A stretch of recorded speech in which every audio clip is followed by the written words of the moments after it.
Welcome to another DragonLance Saga creator episode. My name is Adam, and today I am talking with the talented individuals, well, most of them, behind the Echoes of Krynn Dungeons & Dragons audio drama podcast.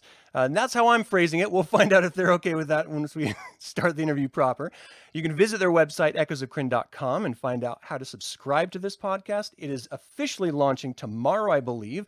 And before we start the show proper, I would just like to take a moment and thank all of the members of this YouTube channel and invite you to consider becoming a member if you haven't already by visiting the links in the description below. Ladies and gentlemen, I want to thank you so much for joining me. How are you doing today?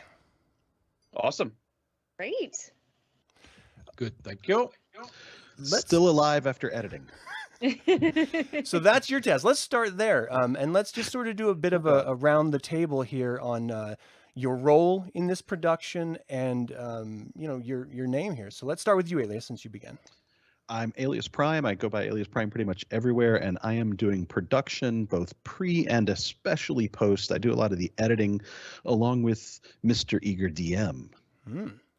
Nice. Okay. Well, let's go to Mr. Eager DM. Hello. I am the DM for this particular game. I'm responsible for creating the story and bringing the characters along for the ride, and also, as Alias said, heavily involved in the post-production process. Yeah. All right, Jade, can you tell us a little about yourself? Yeah, I am one of the founders of Lawful Stupid RPG. I've been wanting to do a DragonLance podcast for years and finally had the opportunity to get it done. I have been cut out of all production, which I'm very upset about. I don't get to see or hear any of it until it's launched. But I'm playing the Dwarf Baron. Yeah, I don't know spoilers because he's a player. They won't tell me nothing. Yeah, that's right. All right, Lindsay. I'm Lindsay Rousseau. I am a voiceover actor and host of the Geek Talk show, The Rollout, over on the that hashtag show YouTube channel. Yeah, I am very excited about Dragonlance. I've read many of the books and, of course, longtime D&D player, and I am playing the human fighter Manto Bubolina. Wow. So that is a mouthful. Where does this character come from? So he is actually from the area in which our story is starting out in. Nice, okay. Gwynned, so I'm going to mess up the pronunciations of all of these names. It's all right. That's a part of Dungeons & Dragons. Straight up. I make up the names, and right. You mispronounce them. That's what we're here for. Exactly. But yeah, so he is from specifically from, and this was something that Sean and I worked on together. He is specifically from the area in which our story is going to start out in. So of course, obviously no spoilers. But yeah, that's how. And I guess there's two of us who start out originally from this area. Okay. One thing that I really appreciate about Dragonlance is that it's such a vast fictional world that has a myriad of different cultures and really just social constructs that you can really customize creativity and individualism throughout the entire thing. And I think that gives not just the players a lot of creative freedom, but also the dungeon master, I would imagine. But before we start diving into those nitty-gritty details about the campaign itself, I am a little bit interested about the Lawful Stupid RPG brand and your background collectively about this, because let's be honest, there's a lot of different role-playing game video and audio podcasts out there. So if if I can get maybe Jade, if you can start, when did you start getting into role-playing and actually want to do it in front of other people that, because that's got to be like a nerve-wracking thing the first time, right? I mean, I started when I was 10, so 35 years ago. And that was when, yeah, you can count on your fingers. Yeah, I literally got into it, and we were sitting around a table shouting magic missile at each other. I obviously didn't have a clue how to play. Then obviously I've been playing regularly for 35 years.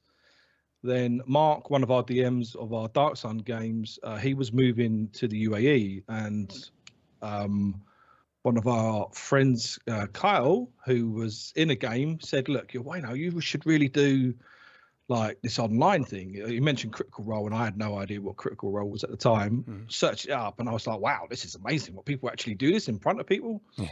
And I decided literally to get the group of friends that I grew up with playing D&D, and some dropped out. Eventually, we started looking around for players, and yeah, we're now here with some amazing people. So, yeah, I mean, we've been going for what, 3 years? Oh, wow. I think nearly 3 years. Okay. And I think it's 3 years. It might be more than 3 years now. I can't remember. COVID time confuses everything. Yeah. That's what to say. Mhm. I feel like it's like dog years when we're talking COVID years, right? Just add 6 more and we'll get close to it. Yeah. Medium. Sir, Feels strange saying it like that, but just say medium. That works medium. too. Rolls off the tongue a little bit better. Were you familiar with Dragonlance before you started this campaign? Do you have a history with Dungeons and course. Dragons? Well, I mean, I started playing Dungeons and Dragons in the mid '80s, right around the time that AD&D and then AD&D Second Edition came out. That was really, and at that point, it was like Jade said, just a bunch of 14-year-olds throwing chips at each other and shouting "Magic Missile," and you can't do that. Fire And the you know, darkness. I have this theory that there was the Dungeons and Dragons, and then everybody's older brother who had played it went off to college, and then all the younger brothers or sisters, for that matter, who had stood in the corner saying, "Can I play? Can I play?" When their brothers and sisters left, they were able to come in and then play, and they didn't know what they were doing. So that's kind of what we started with. But of course, I definitely read the books. Gosh, can't have been too long after they first came out, because it was very soon after that I had gotten to the point that I was waiting for the next book to come out. Right. The next, the little paperback books. I had a friend who had just made it a point of his that he was going to collect every paperback that TSR published Oh, wow. for Dragonlance, and it's just slowly his bookshelf just filled up with those little tight paperbacks, and he was nice enough to let me borrow them on a regular basis. So I just gradually went through. I have to admit, I didn't make it through them all. I petered out somewhere around, I don't know. I can't remember. I don't think I know anyone who's read all of them. Book. Yeah, I did read of course, the newer stuff. When they went into the Dragons of the Summer Flame, Right. and then and the stuff that has come after that. I've read all that, but our game is not set in that part. We go back a little ways. I wanted to ask you about this, but I'm going to put a pin in it because I think that is one of the greatest parts about Dragonlance is the established history that exists, and the fact that virtually all ages are built out so much that you could play in any age and have a completely different experience with the game itself and feel like you're in a completely different campaign world, even though it's still the same one. I think that's really kind of cool about it. Lindsay, what's your background with Dungeons and Dragons? I mean, you're a voiceover actress. I mean, is this something? Yeah. Yeah. So I played. Yeah, I played a little bit when I was in high school, but I was of an age when it was still the whole girls don't play D&D, bullshit that we had to deal with. But when I returned to acting later in life, the first time I got back into it, I was in a short film, and the director played D&D, and we got a group together and started playing. But then when I moved to LA in 2016, I found a group of voiceover actors who all played D&D. They invited me into their campaign, and we'd been going for several years before COVID hit, and then that game stopped. But then during COVID, I ended up playing D&D as a way to save my sanity, and was streaming D&D and doing so much D&D playing. I think Wow. it was just insanity. And then once things started opening up again, I had to take a step back and couldn't stream as much. But then I am getting ready to launch a new show with some amazing actors here in LA called the Dias Cast Gaming. Oh, cool. You can follow us on social media. We're going to start streaming. We're supposed to start the 25th. We'll find out if you can. But, it's with Chad Michael Collins and Andy Norris and Milan Moon. And then our DM is Jake Inscusa. And so, I just, as an actor and a voiceover actor, it's just, it's D&D is just a really fun way for me to dive into worlds and perform in a way that I don't get to on a daily basis. Yeah. Do you find it any different at all than any other script-driven improv performance, or is it the improv aspect of it that is maybe more challenging or a draw? Right, and I love improv. I've been doing improv for decades. I absolutely adore it, and my favorite type of improv is long form improv. Just taking a story and going with it.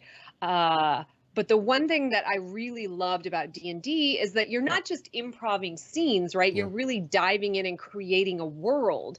So, it's not just like, hey, give me a location, give me a scenario, go. It's like, I have this character and I always develop these, I'm sure we all do, these insane backstories for my character that probably won't have any application in the gameplay.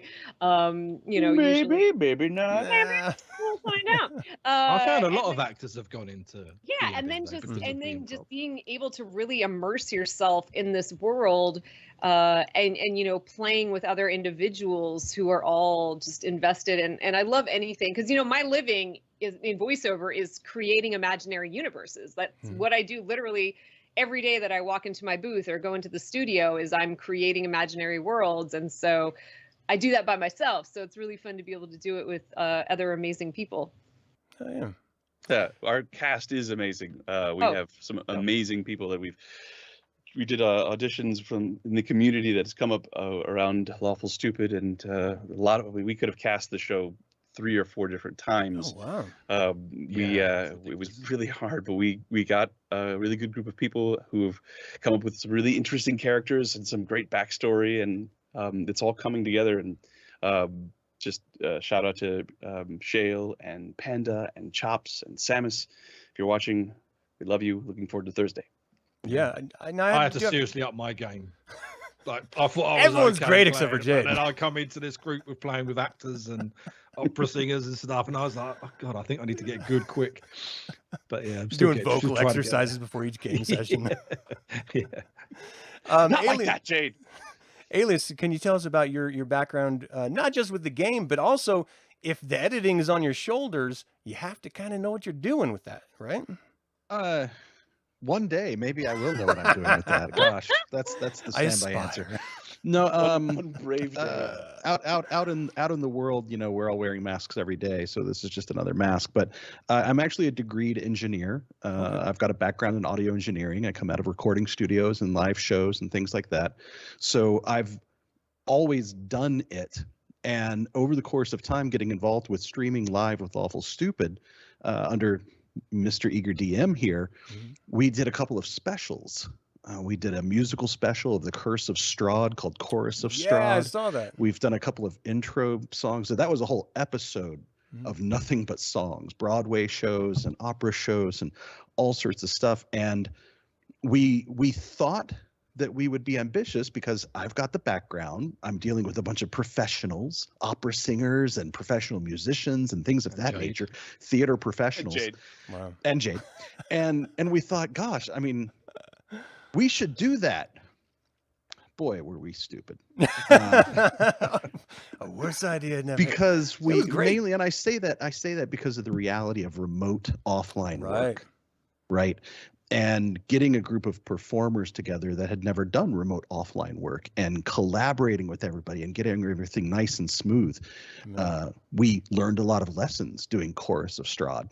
And then we took those lessons forward and said, you know what, if we're going to do this DragonLance thing, let's really do it.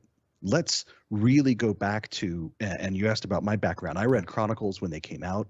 I loved the Twins trilogy better than Chronicles, Yeah. quite honestly. The Twins. Legends, yeah. But I think that was just because they could focus on fewer characters and they could let it breathe organically. The original authors, Weiss and Hickman. But in looking at Dragonlance, there's an epic quality to it.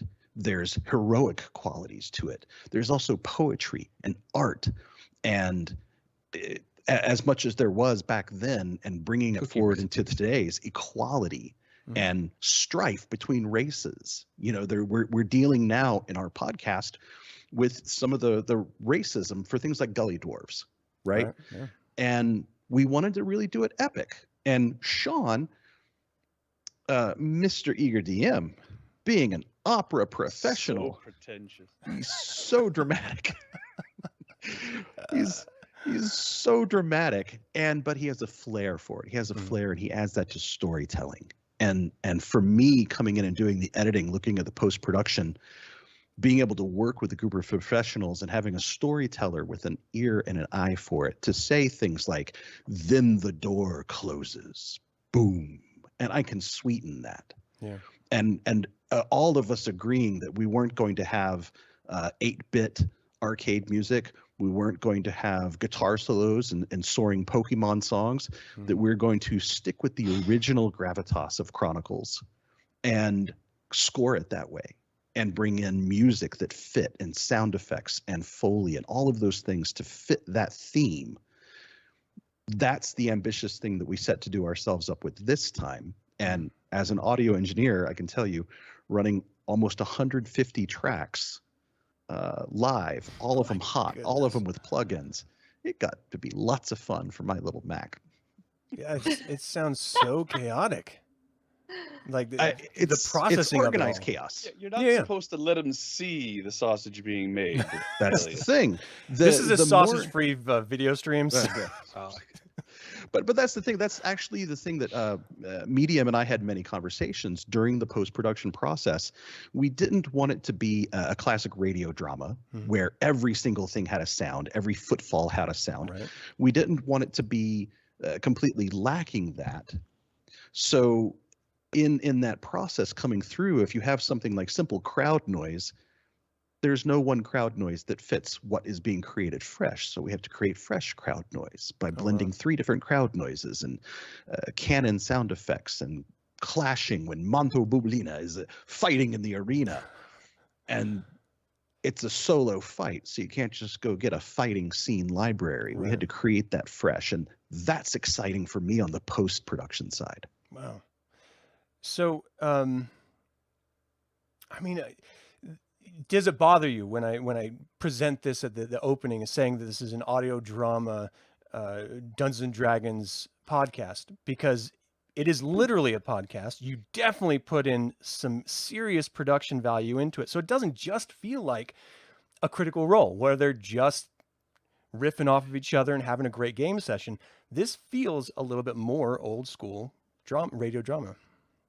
Sure. And this is all relatively new in terms of what this version of entertainment is, what Critical Role does, what this performative, long-term improvisational storytelling is, what kind of formats, what kind of genres, what kind of subgenres it has, that sort of thing. And although we presenting in various ways, we're sort of just looking to see what works. Trying to get the best out of all worlds. Really. Yeah, we want it to feel like a table of people sitting at around a table and playing. Unfortunately, we're all playing through our various remote video feeds and all that, so it doesn't. There's no way to quite capture the same sort of we're sitting around a table. But we try to get a little bit of it. And as we're playing, and the reason why I decided to not go full radio drama, I wanted to have sound effects that could conceivably, if we were in a room and we were playing and I had a soundboard that I could put in the correct ambience for the sound, that's what we would have. But beyond that, we weren't going to get too precious with the various sound effects and that sort of thing. Just trying to enhance what would be maybe an awesome Dungeons and Dragons setup. I would like to make a note. All of the dice sounds are completely real. Yeah. right? We wanted to make a point of rolling real dice. The players are Yeah. rolling real dice as they're going. And even if it's digital dice, there's a sound to it that's real and in the moment, and people are reacting off of it. While Medium mentioned it's performative, it's also a true D&D game. Yeah. The players do not know what's coming. They do not know the plot in advance. They don't know the enemies. And there's some of that back and forth of, can I do this? And how do I do this? And because it is still a real game being played. We wanted it to be real. Yeah. Yeah, and you know, having worked in a lot of different audio mediums, and you know, I have friends who run podcast production companies, and you know, I've done a lot of streaming, and obviously everyone here at Lawful Stupid has done so much streaming. There's a difference between watching D&D on Twitch and listening to a radio drama and then listening to live play D&D as opposed to watching it, because you know, when you're watching it, you can see people's facial expressions, you know, it can be a lot more loosey-goosey. But when it comes to podcasts, you know, people are listening to it in their car, they're listening to it on the bus. You can't have 4 hours going at once, and you can't, you know, those facial expressions and those smirks don't translate very well. And so you need to capture their attention, not only with your performance, but with the added sound design.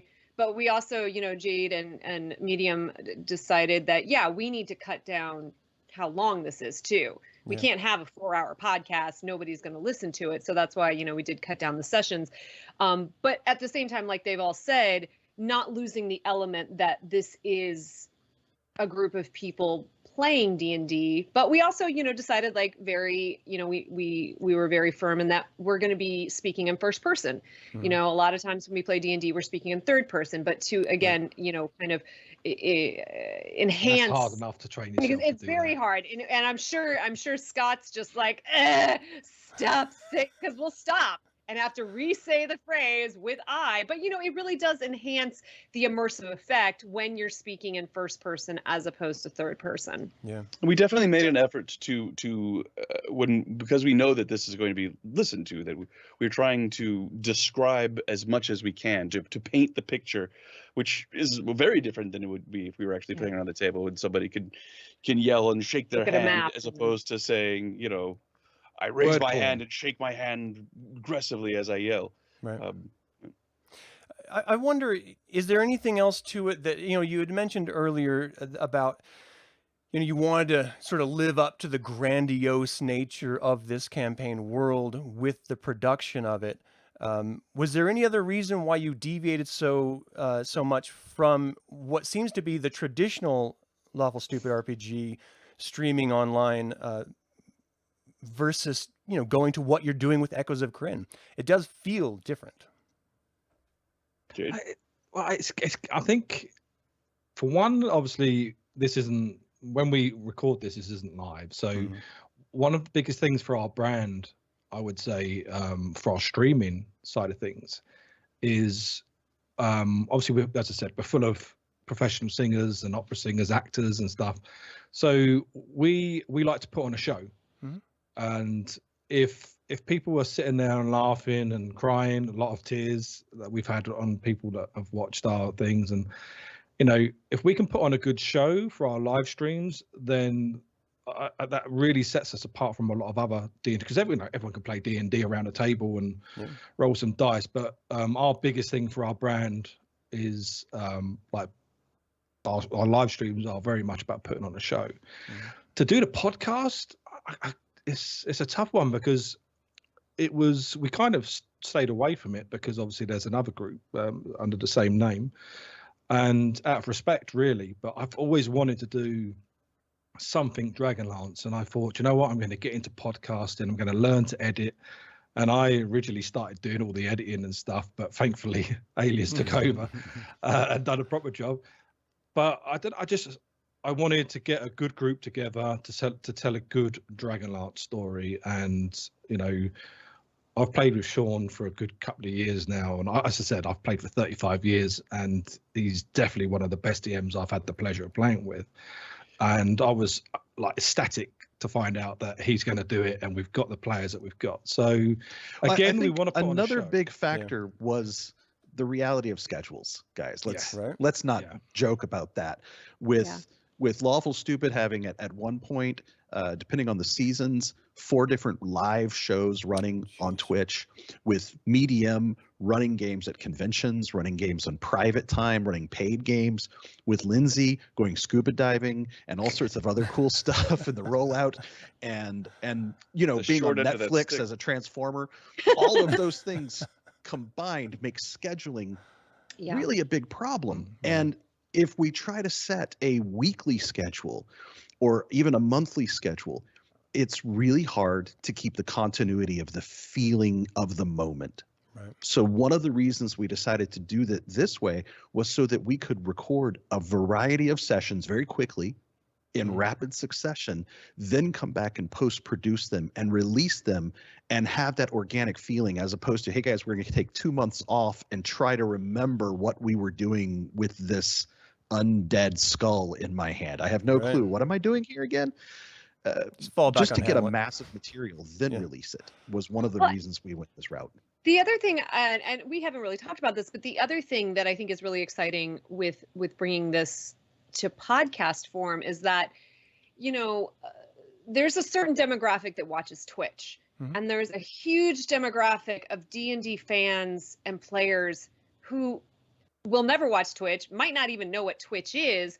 But I think everybody knows what a podcast is now and knows where to find podcasts. Not everybody, but you know, it's like you have D&D people, fans who are in their 60s and 70s, and they're not going to be watching Twitch, but you know what? They'll listen to a 1-hour weekly D&D show. So I think we have the opportunity with doing this in podcast form to really reach a much larger audience, and an audience that that really is probably not getting much. I mean, there is obviously a lot of D&D content on podcast form, but Yeah. I don't think there is to this quality, you know, not with the production design that we've got going on and with the performances that we've got going on. You know, so I think that's also a really exciting element about the fact that Lawful Stupid and Jade and Medium and Alias decided to do this as a podcast, especially because Dragonlance was It's a different starting. market. Yeah, exactly. Yeah, It's like I the wanted to people try who and are tap fans the of podcast Dragonlance market. are, you know, not to age us all, but our age and older. Do want to mention that that this is not the only podcast that Yeah. Lawful Stupid has up. We are Dark Sun We've game. got a live, a live more- play. That's more- completely unedited. Yeah, most popular It's fantastic. Twitch streams is Dark Sun, which is a fantastic game.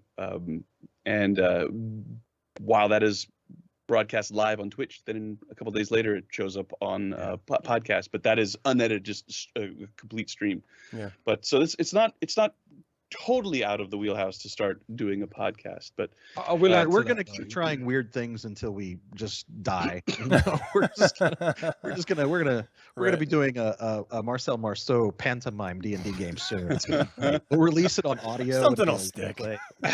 I will add to the fact that obviously I love Dragonlance, and my heart and soul's gone into this as well as it does for Lawful Stupid RPG as a whole. But I have said that if this does well, then it opens the door for us to then audition for other people so we can do another podcast. If people love our podcasts and I love our Twitch shows, then great. You know, it's even better. It helps us grow and yeah. throw it all against the wall and see what sticks. Yeah. Well, there has to be a line, right? Because ultimately, we're playing a game. But on the other side of that, you want it to be the best presented game that you can possibly put out there without, you know, putting on too much Foley effects or, you know, going a little bit too deep into the production of it. How do you find that line between taking yourself too seriously for the brand and production side of it and just having fun playing a game with some friends? Well, that's the real challenge, actually, that you put your finger right on it. It's something that I have to reassess on a daily, if not moment-to-moment basis, because part of what makes this special, what makes all of this special, the Twitch streaming, the podcasts, or what have you, or Critical Role, any of it, is the fact that it is a group of friends who are having a good time together and playing a game. I think that is what is the draw, as much as the story and the characters are what people get into. At least for me, it was also the fun that was on display, that palpable fun that is present in playing this game and in creating just this world of make believe. I think that there's a goes to big credit. generation of people who just never really learned how to make believe properly, and this sort of Get off my experience- lawn! Sorry, exactly. You kids, you don't know what it was like. I wanted to add to that because that goes down to the credit of all the people that we've got here at Lawful Stupid, because we have got such a good, close-knit friends and family. We literally, everyone gets on well. There's no one that dislikes anyone. We don't have any drama, and we're very careful about who we bring into that. And the good thing is we're not like not so close-knit that it's very I was trying to think of the word. All of our players, and now anyone new comes in, they're very welcoming, and we bring them in, and so we've always, from day one, auditioned. Apart from Sean, and obviously there was just a new lot that come in, but we've always auditioned players and DMs. We would like to get to know them first before we can think, you know what, this person would be really good with us, and that goes to credit of everyone we've got on board here. Nice. Well, and I think the other everyone has fun. Go ahead, Liz. Oh, I was going to say, and one of the other things that we had talked about, because we recorded a couple episodes way early on, and we were all kind of feeling our way into it, and we were immediately muting ourselves after we were doing our scenes, and after we did the first session, we all came back and we're like, yeah, that felt really weird. It felt very stilted, and we were like, well, I was afraid to unmute and laugh, and was that okay? And so we decided to, I hope I can say this, we decided to scrap that, and we started over. And we're like, you know what, we really, and that's what was missing. It was that element of a group of friends playing. And so now, we are laughing at things that are funny and maybe throwing in little quips or something like that. And so it's cheering giving for that much more 20, organic feel than had it just been the performance and then we mute ourselves. And now it's like, okay, we've got the performance, but then we've also got, the group of friends playing. Yeah. Figuring out as we go along. We I would nobody say knows from- what we're doing. From a technical side, those were hurdles that we had to overcome, Yeah. right? Right. Just by being with Lawful Stupid RPG, we already individually made investments in things like microphones and headphones and analog digital adapters and things of that nature. And even in watching some other shows, while we were doing the ones we had, we see talent like Lindsay and we go, gosh, she would be great to work with. From my perspective on the technical side, when we're recording, we're using some of the podcast features that split everybody's microphone into separate tracks. So in post, I have control over everyone. So like Lindsay says, they don't have to mute themselves. They can be organic. If somebody starts rolling dice and rolls a 1 and everybody groans, let's keep that. Right? That's organic. The flip side of that is that for myself, it's like being in a recording studio. When I go into a recording studio, if I walk in with a bunch of virtuoso players, if I walk in with a jazz group that plays together 3 nights a week, and they just know their stuff, all I have to do is set up microphones and walk away. It's so easy. It's such a pleasurable job. In this, where I've got people that are performers that have all been on streams, they do tours in Vegas, they do shows on Netflix, they do shows all over the world performing on stage. We have some people in our group that own a theater, right? The technical side is made so much easier to just walk in and just kind of set up and let things go and then go back and fix all of Jade's parts. Poor guy. Oh, wait. I heard you in there, Jade. I heard you. Jade, honestly, Jade likes to crack on himself, but we just finished a really great arc. You can go watch it now on YouTube, I guess. Jade has the specifics of Trapped by Hope, which was Trapped at Home. Started off as a very organic game of people that were brought together by Medium and then decided to stream. The game came first. We just finished a major arc, finished out a season, and Jade's character was one of the best role-played characters there was.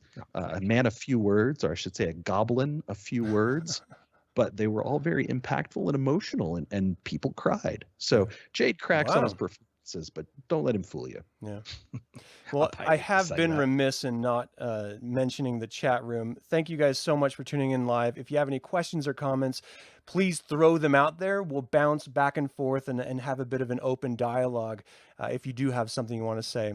But I do appreciate you. I hope everyone had a good Easter. You know, it's not over, I suppose, but I don't know if the bunnies drop off the eggs at the beginning of the day or the end of the day.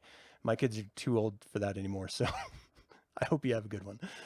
Okay, so everyone here, let's talk about the sort of the mechanics of this, right? Because you talk Dungeons and Dragons, and you're going to have people that are diehard 1E fans, basic fans, going all the way up. You know, there's even 4th edition fans that are just, you know, they're in a shadowed corner, but they're there. Okay. There's like, 5 of them, but it's fine. Oh, yeah. I So like a lot of elements of 4th edition. I know, I mean, I never played it, but it's just fun to bust on it. Yeah. But you know, what gaming system do you guys use for your podcast and for Echoes of Krynn specifically? 5th edition. Okay. It works very well.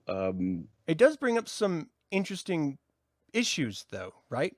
Because 5th edition has nothing official. Did you sort of homebrew all of the Krynn specific stuff? Did you take cue from Unearthed Arcana that was, sort of teased a little bit?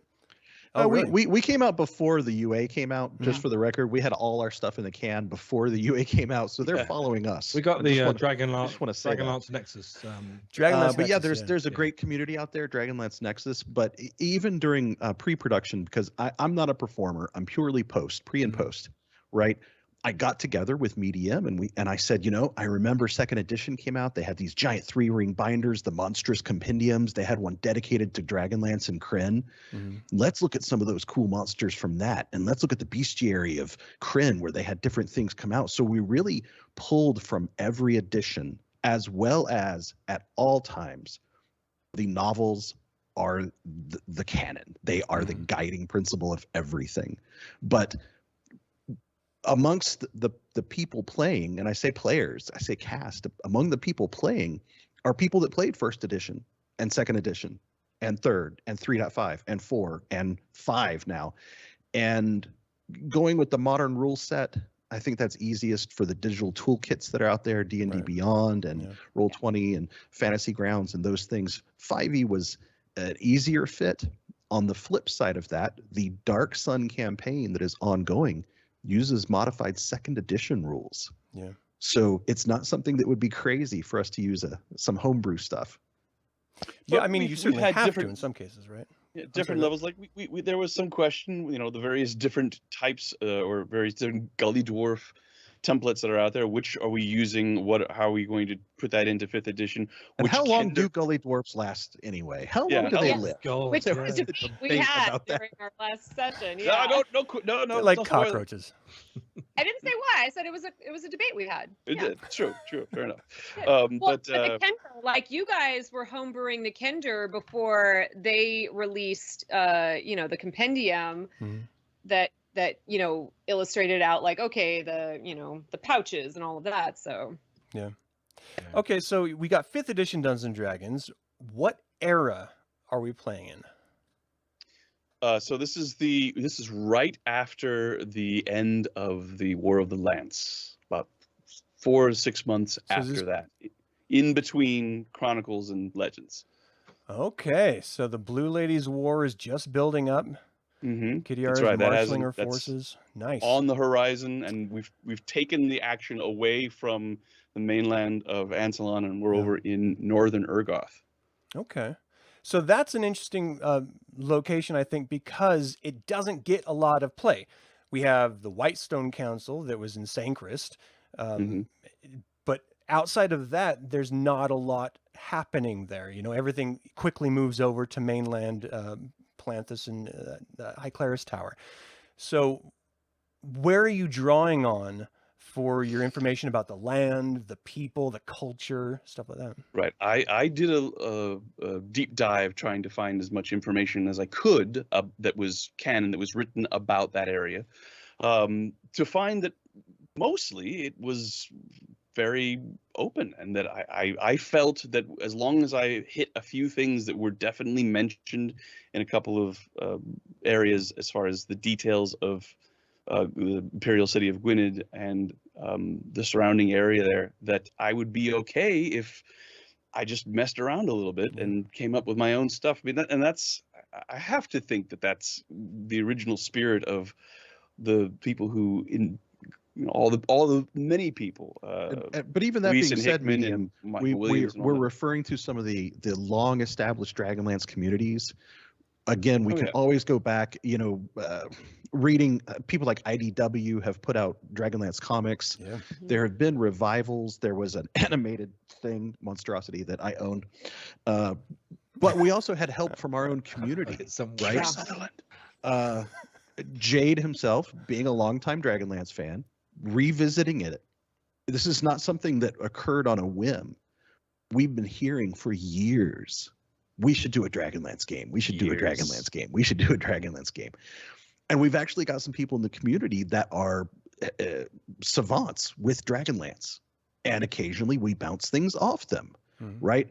One of the key things, though, was to, again, stay true to the setting, stay true to the feel, but not just make this a rotating cast of, oh, I remember that guy. Oh, look, it's Lord Soth. Oh, look, it's this, it's that. Right. It's not making it into that, but making an original story of that feeling.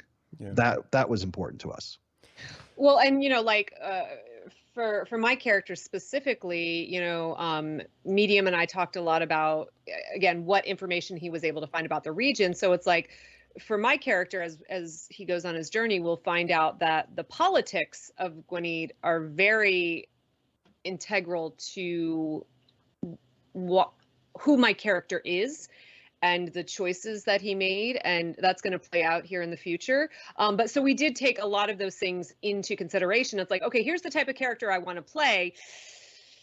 That doesn't really work with how this society is laid out. So what are the choices that me as a performer and Medium as a DM can make to help this character fit? And I think it led to some really exciting, it's going to lead to some really exciting gameplay when some of the backstory comes out.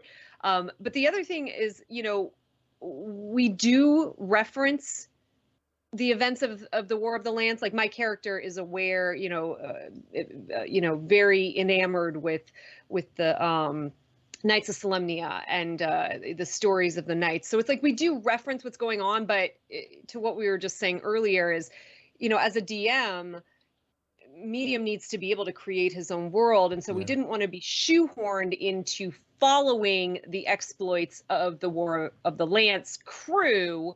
And being too tied into them, which was an original thought we had. Like, originally we were going to pop in right, the War of the Lance is still going on, and we know all the characters and blah, blah, blah. Yeah. And I like now that Celebrity stalking the original right, companion. exactly. Like an early character of mine was like related to one of the characters in, Dragon. And so, like, now that we've retooled it, set it in the future, after several years after the War of the Lance, and set it in a region that maybe you've heard of the events, maybe you haven't. So it's there for the people who are Dragonlance diehards, but it's also open enough that we can create our own world and tell our own stories. Yeah. I think that has to be a real true challenge when it comes to living in any IP, right? So whether it's Middle Earth or whether it's Dragonlance, you want, as a viewer, as a consumer of the product that you're creating, we want to be touched with the other events in the world so that we feel like, yes, this is in fact Dragonlance. There's a huge backlash with the sequel trilogy for Star Wars by a lot of community because they didn't feel like it connected enough. Did you consider that balance of, you want it to be connected enough so that people feel like it is Krynn and not just Prime Material B, but you also, again, as you had already mentioned, don't want to be hamstrung by events that have already shaken out? Well, it's not easy. I mean, it's the biggest challenge, as you said. And no matter what we do, at some point, somebody's going to be upset that we did something wrong. And for all I know, the things I've put in, the cultural little idiosyncrasies that I've put into Northern Ergoth and Gywnned and stuff like that are completely wrong and are codified as being totally wrong in some thing that I wasn't able to find. So if that happens, there's not much I can But at do the this same point. time, we're all striving at all points to have authenticity. Things like the 3 moons, right? I mean, 3. Gosh, there's a secret one. But things only see like 2 of them. how what color robes do wizards wear? One of the things that we had to make a mixture of what people would think of as 5e and homebrew to make it more authentic to Krynn is things like healing, divine magic. Coming out of the War of the Lance, there just weren't 3,000 clerics in every minor settlement, right? So we had to really keep it authentic, or why would we even call it Dragonlance? What would be the point? Right. Yeah. So a lot of research went into things, and it allowed me to do things like dig up my old trail maps that were put out for Dragonlance and my Atlas of Krynn. Yeah. And then cross-reference those against some of the great timelines that the community has built, right? Mm-hmm. The timelines that tie everything together, whether someone came on at Chronicles or they came on at Soulforge, or they're just now being introduced to things on social media of this vast world that exists. We're doing a Dragonlance saga here, and we're keeping true to that. And one of my favorite things about the Chronicles and Legends and all the books are the great ballads and songs and poems, and in some cases letters that are a huge part of all that. Many of them written by Michael Williams. Yeah, shout out Michael Williams. Yeah, Weiss and Hickman, of course. And I wanted to include that in our game, so I start everything off with a poem. But I'm not Michael Williams or Weiss or Hickman. I can do what I can do. So I wrote a poem. We put it in a thing, and I'm trying to get my reticent group of players to write their own poems in something that they think their characters would like, or they would say, or they would read, or something that represents their characters, so we can sprinkle that throughout the broadcast. But again, I'm not expecting Michael Williams or Weiss or Hickman. It's our game. Yeah. It is important for Dragonlance that there are poems and songs and all those things, because it helps flesh out the world, helps it feel like it's lived in, and that it's a real place. But it doesn't have to be high literary art. Yeah. If it is, great. Back in the very beginning, we were like, oh, how can we do this? Red Dragons burn down the inner last home, and Gold Moon hands you the blue staff. There you go, off you go. And we're like, nah, it's just too. But yeah, I think we're doing it the right way, and as Sean and everyone else said, we're hoping that it appeals to people that just love Dungeons and Dragons, and that the hardcore Dragonlance people love it and find some of the stuff that actually belongs in it. I mean, as I said, I've been a Dragonlance fan for years. I'm going to be doing my best to put it as much as I can. And all the other players, they've done their research as well. So, and there's a lot of people that are fans. And even with pronunciations, if we're searching for references. So if we can find a reference video of Trisha, Hickman saying a word or a name, we're looking for that. So if we can find a reference for how something's pronounced, we're doing that. If we can't find it, we're giving it our best shot. Please don't be mad at us. No, but I did that for the gods' names. But we're in Northern Ergoth, so it might be different there. Exactly. We have accents. Yeah, different cultures, different accents for sure. But that's part of the fun of it all, right? I mean, the fact is that the authors, and this is something that Tracy Hickman has said ad nauseum, is that, look, you as the reader are a part of telling the story. So however you interpret these letters that we're putting down on the page, that's how it should be pronounced, because you're the one that's actually giving life to it. So I've never understood why people get so hung up on pronunciations when even in continental USA, we have different ways to pronounce the same words. Why would that be any different in a fantasy world so, far away? So that's always kind of. I don't know. I mean, Star Wars kind of was up in arms when people were like, it's AT-AT. No, it's AT-AT. And that was all over the internet forever. It's like, no, Tatooine? What are you talking about? There was something today on Twitter where Margaret Wise commented or replied to someone that posted something about where the name Raceling and Caraman come from. And they were like, oh, it means this and this. And Margaret Wise says, actually, we just made them up. Raceling, we made it up for wasted man, and Caraman was caring man. And I was just like, wow, that's I love the fact that Margaret Wise does go on and say, and she does say to a lot of stuff, actually, we made that up on the spot. We don't really know what, and it's great that it is there. So, which again comes into some freedom being allowed. Fandoms can get crazy for sure. Yeah. I want to ask you, I don't want to harp on it too much longer, but I do want to sort of nail this idea home because, again, as Margaret has said herself on this show, Dragonlance means very different things to virtually every single person that finds any connection with it. So what she sees as Dragonlance is very different than some of the shared authors and then some of the players and readers and stuff. When I think of Dragonlance, I think of that epic struggle between good, neutrality, and evil, these three pillars that are the foundations of the campaign world. I think of these high epic adventures that make dramatic impact on the world. Now, of course, you're in a period of time where those things have happened and are about to happen again. As a DM, if I can bring it over to you, Medium, what are you doing in order to try to feed that campaign scope, or are you playing a more subdued game in this? I have my outline where I figured out, okay, this is how things could go, and these are the things that I'm going to prepare.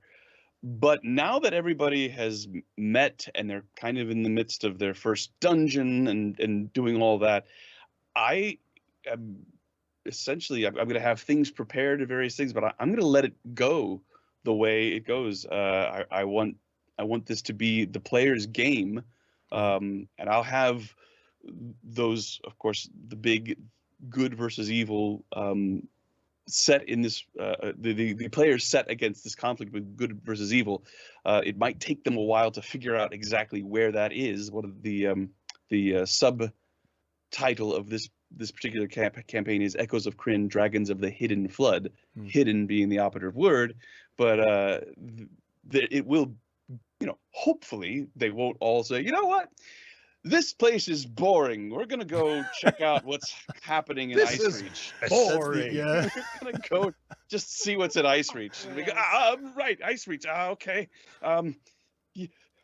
Ice Reach is closed. You have to stay where you are. Here, right? I want to say in the topic of, again, keeping it authentic, and you mentioned, Adam, there are certain things that are hallmarks of Dragonlance. And we actually went back to a lot of the old source books, which we had sitting on our dusty shelves. And there was actually, in some of the campaign guides, there's guidelines to what makes a Dragonlance game different. The law of consequences, good versus evil. There's notes that were passed out to the players beforehand that say things like, evil may find a foothold, but good will always drive it out. Right? If you are evil, then there will be consequences. And Medium, kind of almost the last 2 or 3 campaigns he's run in the modern 5e versions of Descent into Avernus, Rime of the Frost Maiden, where evil has prevailed. And in some cases in Descent into Avernus, being good will get you punished. It's almost like the last couple years of him DMing was leading up to this epic law of consequences setting. Yeah, that's great. The big thing as well is obviously, you remember, obviously we all know, but Dragonlance was wrote in the 80s, and it was very heavy on the good versus evil, etc. Racism, sexism, all stuff that is very touch and go like these days, but we are going to be attacking them as tasteful as we can. We know that the end goal, which is one of the big things that I love about these books, is that it goes down the racism, the sexism, the good versus evil, but at the end of it, the sort of like the whole story comes together to overcome, racism, overcome sexism and stuff like that. And that's a big part. Well, I mean, there's certain people that definitely like the elf and dwarf thing, and it's all that. Yeah. But I think The story goes on. There's a lot of that in Dragonlance because, Yeah. say, you know, it's set in the Just say, 80s. oh, the humanity, so you can make all the other races mad. Exactly, yeah. Oh, the And humanities. we will be tackling that very, very like seriously. We want to put as much as that as we can in, but to be tasteful about it. I'm playing the dwarf, so I'm probably very racist, but I'm going to try and do it in the most tasteful way. You're not racist. You're just I think- assured of your I'm superiority. racist. Right. The first episode has shown that the dwarf knows what's best in life for all things. But that's something, honestly, we're so excited that this is going out to a community and it's going out to people that do know the story. Right. Send us feedback. Yeah. Send us think ideas. Send us honestly, guidance, maybe- because that is gold for a storyteller to say, gosh, I know where I think this story is going, and I know where the players think this story is going. Where does the audience think it's going? Yeah. And we don't want to get into, crowdsourcing the story or anything, but there's an investment there. And we're really excited to hear what people have to say about the choices that have been made and the characters that develop. We're so interested to find out, we think that, the whole party could die the next session based on how hard the DM is, but somehow they persevere. Is it easy to kill a player in 5e? It's not Yes. as easy in previous edition as it is in Right. previous editions. It is possible. Okay.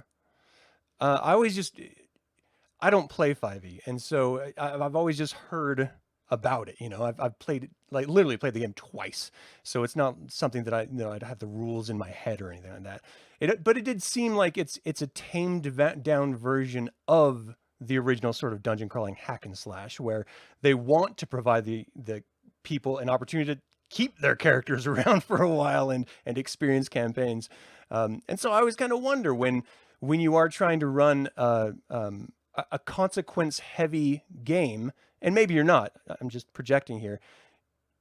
Is addition ever even a factor, or does it come down to the choices you as the DM make with encounters and random monsters and stuff like that? I mean, where do you land there? Well, that's a personal choice for all DMs. My games, I tend to fall somewhere in the middle of sandbox and railroad. Like sandbox on the macro, but railroad on the micro. I think I said that right. But at any rate, my goal is to make sure that the players are having fun. Yeah. And that I always say, I'm never going to purposefully put you in the path of something that is just going to completely wipe you out. Right. Or if you are heading in a direction towards something that I know this is a fight that there's no way they can win unless they get help, I will put up warning signs, hey, you should, and if they choose to ignore those or feel that the stakes are so high that they have to ignore them, then that's their choice, and we let the dice roll. I like difficult encounters that rely very heavily on how the dice go in terms of whether or not people survive no problem, or if they just barely squeak by the skin of their teeth.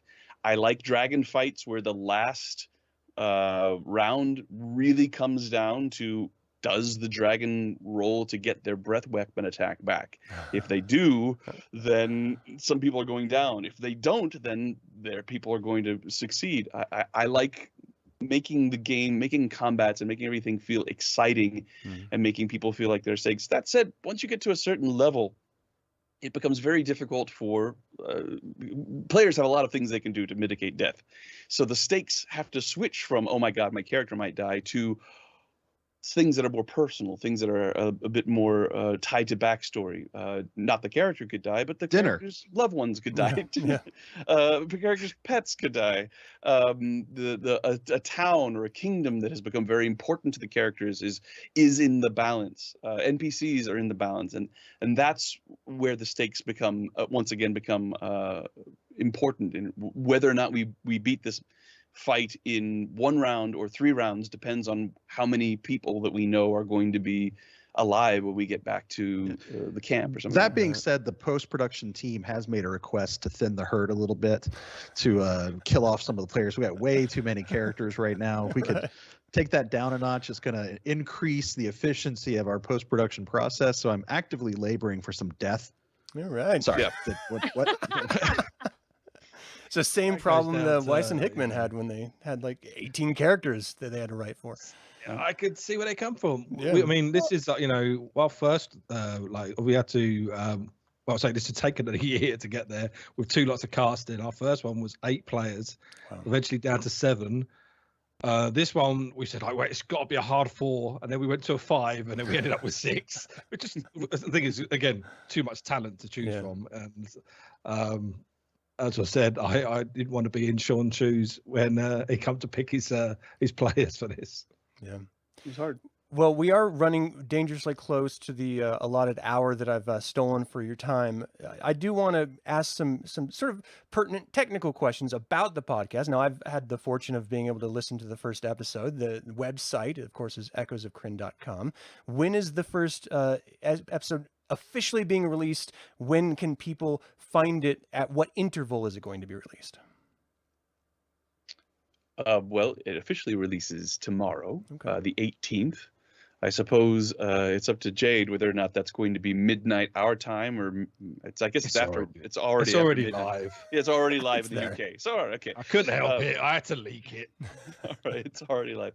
And the goal is to release it bi-weekly.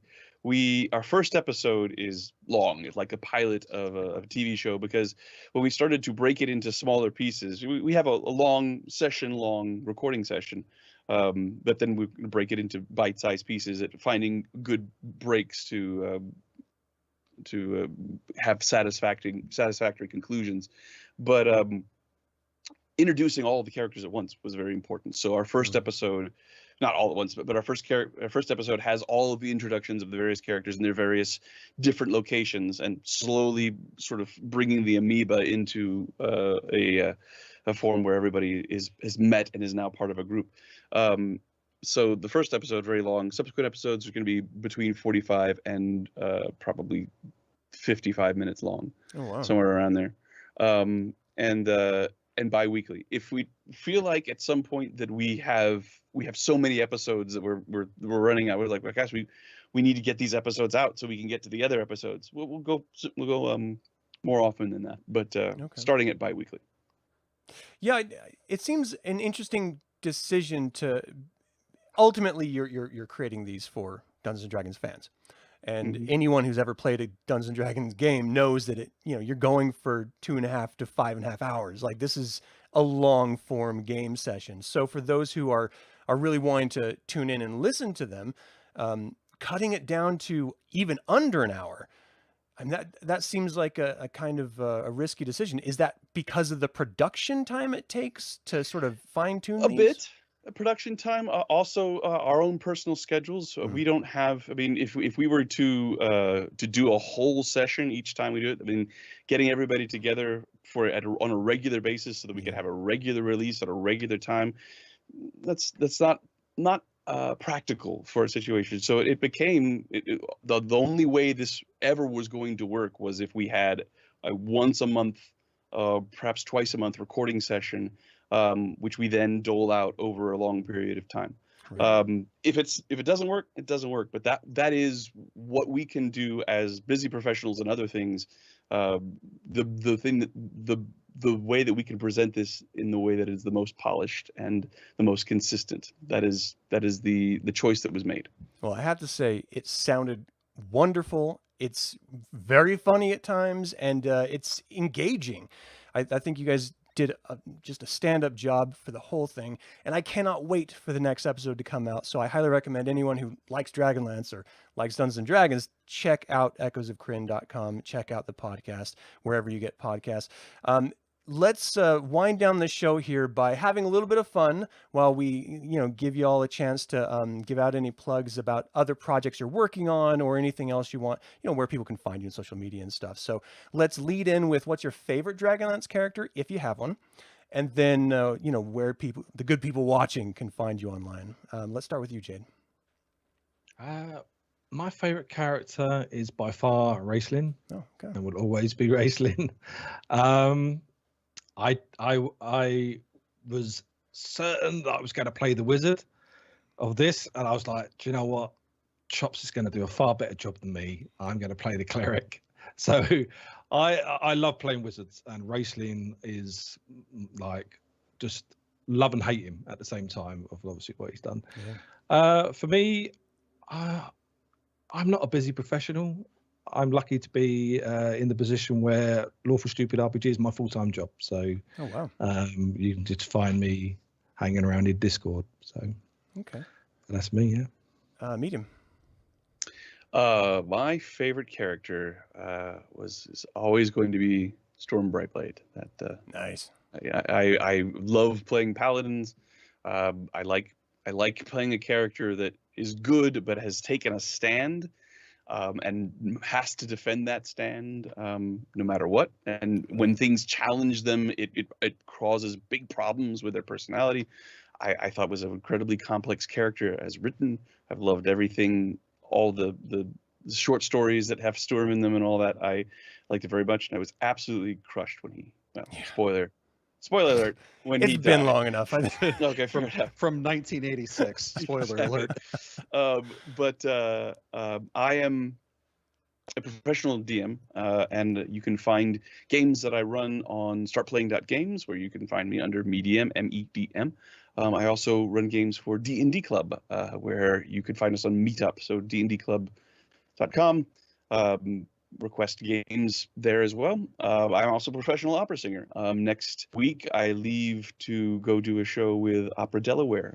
If you are a Mozart fan and in the area of Wilmington, Delaware, come and see The Marriage of Figaro, where I play Count Almaviva. Very cool. All right. Lindsay. My favorite is definitely Lorana. I love that she was able to transcend,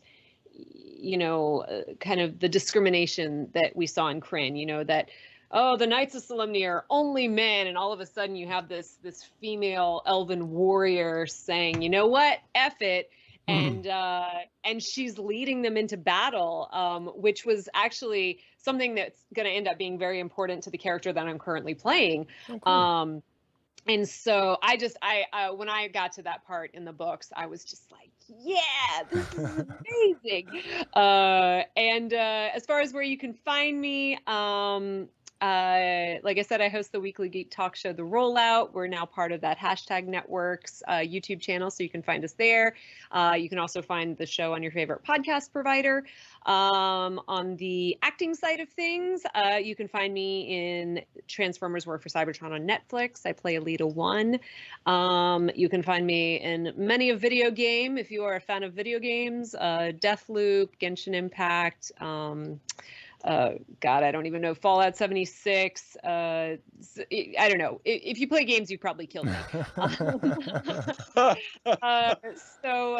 Yeah, and like I said, I'm going to be launching the Dias Cast Gaming, a weekly D&D live stream, so you can find us on social media for announcements about that, but we will be launching here in the next couple of weeks. It's going to be very short episodes, 1 to 2 hours, because like we've all talked about here, we're busy working professionals, and for those of us in the arts industry, it is a very chaotic and unpredictable life. So yeah. Okay. That's got a lot going on. Alias, what about you?